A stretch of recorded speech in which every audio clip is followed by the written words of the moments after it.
everyone, today I'm going to show you how to do slip stitch ribbing around your sweater. As you can see, I already finished the collar, and so you'll do the collar, the cuff, and the bottom ribbing the exact same way.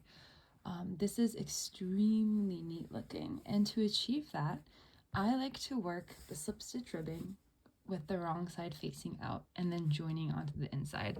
I'll show you what I mean. So first, let's turn our sweaters inside out. Okay, this is actually Tunisian crochet. This is the back of knit stitch. This is the wrong side facing out. And so since this is the collar, I'm going to just turn my work around. So this is the bottom, right? Okay, now, usually in all of my patterns, I say to join anywhere along the bottom, and that's completely fine. Along the bottom back. You can join on the sides, you can join however you want.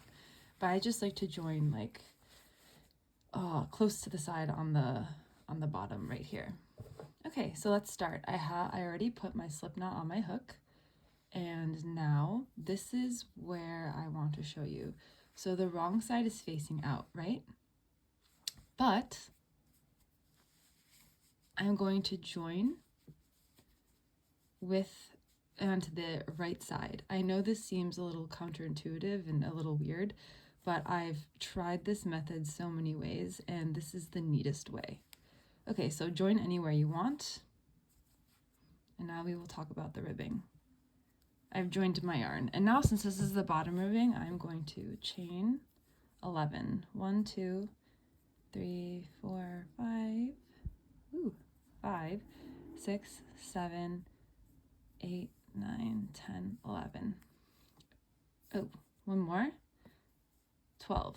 Okay, so you can use this method for any kind of ribbing. Single crochet, half double crochet with a slip stitch, whatever you want, but I really like slip stitch ribbing. So now you're going to skip the first chain, work a slip stitch into the second chain from the hook, and try to chain a little looser here so it's not difficult. And you're going to chain or slip stitch into each chain stitch all the way down.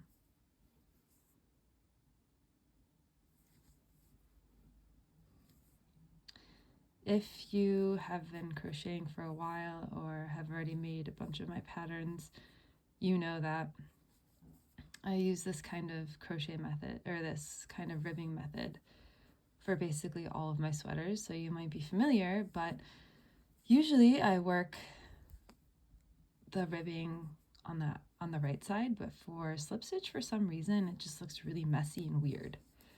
So this is why I do it like this. Okay, great. So now we have finished, and I put a slip stitch into each chain stitch all the way down. So now we're going to place a slip stitch into the next 2 stitches.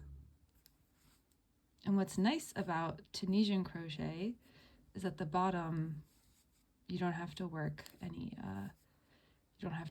single crochets around. Okay, great. I slip stitched into the next 2 stitches. Now we turn our work, and you're going to turn this way always, and the way you turn actually matters, so try to remember to turn this way. Okay, now you're going to skip the first 2 slip stitches that you made. They do not count as a stitch, and then you're going to slip stitch into the back loop only into each stitch that you made. So you can see that I'm kind of slip stitching. My slip stitch takes a little longer instead of pulling through right away like this. I'll show you what I mean. Some people just slip stitch like that. I like to take my time and slip stitch in 2 steps because I find that it can keep the slip stitch not so tight that way.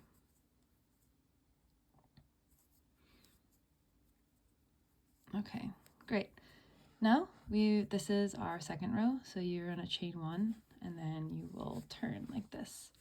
All right, and you can see it's already forming like a really neat, almost blended stitch.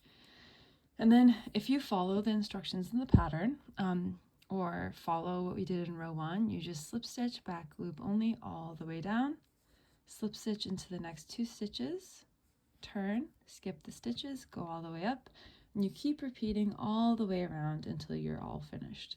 And then once you reach your last row, you will just turn it like this. You'll just slip stitch up the side. So you're all good. Thanks.